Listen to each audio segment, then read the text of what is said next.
Assalamualaikum warahmatullahi wabarakatuh.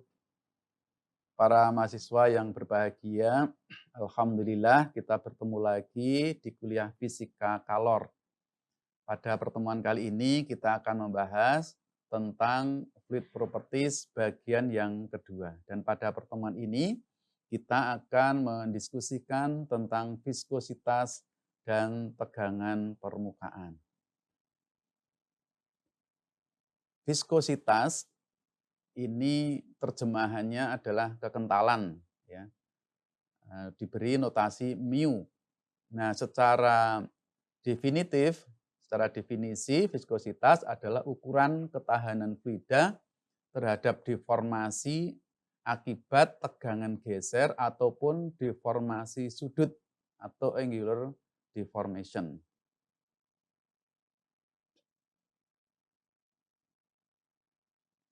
Penyebab dari timbulnya viskositas ini adalah gaya kohesi dan pertukaran momentum dari molekul-molekul fluida. Nah, mari kita perhatikan gambar di sebelah kiri ini. Ini adalah sebuah gaya paralel yang konstan, ya, besarnya F, bekerja pada plat atas, sedangkan plat bawah itu diam. Terlihat bahwa plat atas itu bergerak terus-menerus, ya, di bawah pengaruh gaya ini dengan kecepatan konstan V. Tegangan geser tau yang bekerja pada lapisan fluida adalah sebesar F dibagi dengan A. Fluida yang laju deformasinya proporsional atau sebanding dengan tegangan geser disebut fluida Newton atau Newtonian fluid. Contohnya misalnya air, udara, dan beberapa jenis minyak. Nah, sedangkan yang tidak itu disebut non-Newtonian. Contoh dari fluida non-Newtonian misalnya adalah darah, kemudian juga plastik cair. Di sebelah kanan tertulis hukum Newton untuk viskositas yang secara matematis menyatakan bahwa tau sama dengan mu dikalikan du dy. Tau itu tegangan gesernya, mu viskositas, du dy itu adalah deformasinya. Nah, satuan untuk viskositas adalah kilogram per meter sekon, atau dapat juga Newton sekon per meter kuadrat, atau dapat juga Pascal sekon. Ini untuk sistem satuan SI. Dapat juga dinyatakan dengan satuan poise. 1 poise itu sama dengan 0,1 Pascal sekon. Untuk fluida non-Newtonian, hubungan antara gaya geser dan laju deformasi itu tidak linier. Kalau kita lihat di gambar sebelah kanan, maka kemiringan kurva pada grafik tau vs du dy itu adalah viskositas fluida pada titik tersebut. Dilatan atau shear thickening fluids ini adalah fluida yang viskositasnya naik jika laju deformasinya naik. Contohnya misalnya larutan dengan larutan pati atau mungkin dengan pasir. Nah, sedangkan pseudoplastik atau shear thinning fluids adalah fluida yang viskositasnya turun jika laju deformasinya naik. Contohnya misalnya cat dan juga larutan-larutan polimer yang lainnya. Kemudian ada lagi jenis Bingham Plastics, yaitu fluida yang mampu menahan tegangan geser sampai nilai tertentu. Jadi dia seperti benda padat. Tetapi dia juga akan terdeformasi secara kontinu jika tegangan gesernya itu melampaui yield stressnya dan bersifat seperti fluida. Contohnya misalnya pasta gigi. Untuk zat cair, viskositas banyak dipengaruhi oleh gaya kohesi antar molekul. Bila temperatur atau suhunya naik, maka gaya kohesi akan berkurang sehingga viskositasnya akan berkurang. Jadi pada zat cair ini kenaikan temperatur itu akan menurunkan viskositasnya. Nah, sebaliknya untuk gas, viskositas pada gas ini banyak dipengaruhi oleh pertukaran momentum antar molekul. Bila suhunya naik, maka pertukaran momentum antar molekul itu akan bertambah, sehingga viskositasnya juga akan bertambah.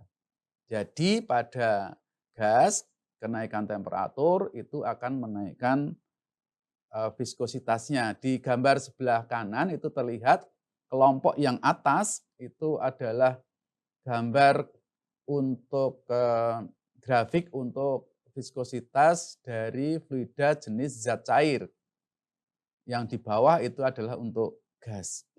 Jadi viskositas dari fluida cair itu jauh lebih tinggi daripada viskositas untuk fluida gas.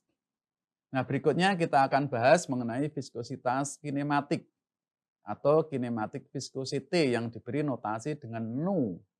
Viskositas kinematik dari suatu fluida adalah perbandingan antara viskositas dinamik fluida itu terhadap densitasnya atau terhadap massa jenisnya. Jadi, nu sama dengan mu dibagi dengan rho. Satuan viskositas kinematik adalah meter kuadrat per sekon dan stok. Satu stok itu sama dengan 1 cm kuadrat per sekon atau sama dengan 0,0001 meter kuadrat per sekon. Pengaruh tekanan pada viskositas dinamik biasanya dapat diabaikan. Tetapi pada viskositas kinematik tidak demikian ya, tidak diabaikan. Berikutnya adalah tegangan permukaan dan efek kapiler. Kita perhatikan gambar di sebelah kanan ini untuk memahami fenomena terjadinya tegangan permukaan. Gaya-gaya tarik yang terjadi pada molekul yang ada di tengah atau di dalam fluida ini oleh molekul di sekelilingnya itu setimbang satu sama lain. Karena simetri, kiri kanan atas bawahnya itu simetri. Akan tetapi gaya tarik yang terjadi pada molekul di permukaan itu tidak simetri. Dan gaya tarik oleh molekul gas di atasnya itu biasanya sangat kecil.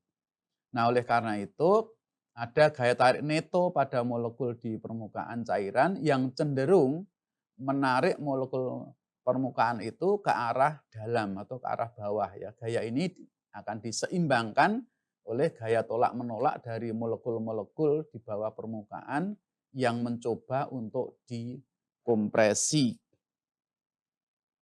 Nah, pada tabel di sebelah kiri ini ditunjukkan nilai tegangan permukaan dari beberapa fluida.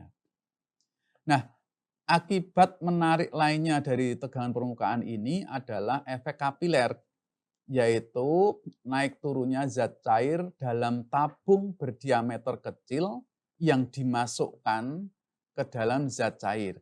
Kita perhatikan gambar di sebelah kanan bawah. Permukaan air itu cekung. Pada bagian yang berbatasan dengan wadahnya, air cenderung menempel. Maka air termasuk fluida yang membasahi atau wetting fluid. Sebaliknya, permukaan air raksa itu cembung. Pada bagian yang berbatasan dengan wadahnya, permukaan air raksa cenderung tidak mau menempel. Maka air raksa termasuk fluida yang tidak membasahi atau non-wetting fluid. Dengan mengacu pada gambar di sebelah kiri, maka dapat dihitung berat kolom cairan di atas permukaan fluida yaitu W sama dengan M dikalikan dengan G. Gaya karena tekanan permukaan yang arahnya ke atas, F sama dengan rho kali G kali V R kuadrat dikalikan dengan H. Dengan kesetimbangan gaya vertikal, maka nilai H dapat dihitung ya, seperti ditunjukkan pada persamaan yang paling bawah ini. Demikian pembahasan pada pertemuan ini. Jadi pada pertemuan ini kita barusan membahas tentang viskositas dan tegangan permukaan. Semoga bermanfaat. Terima kasih Anda telah mengikuti dengan tekun dan runtut. Insya Allah kita akan ketemu lagi di pertemuan selanjutnya. Mari kita akhiri dengan bacaan tahmid. Alhamdulillahirrabbilalamin. Assalamualaikum warahmatullahi wabarakatuh.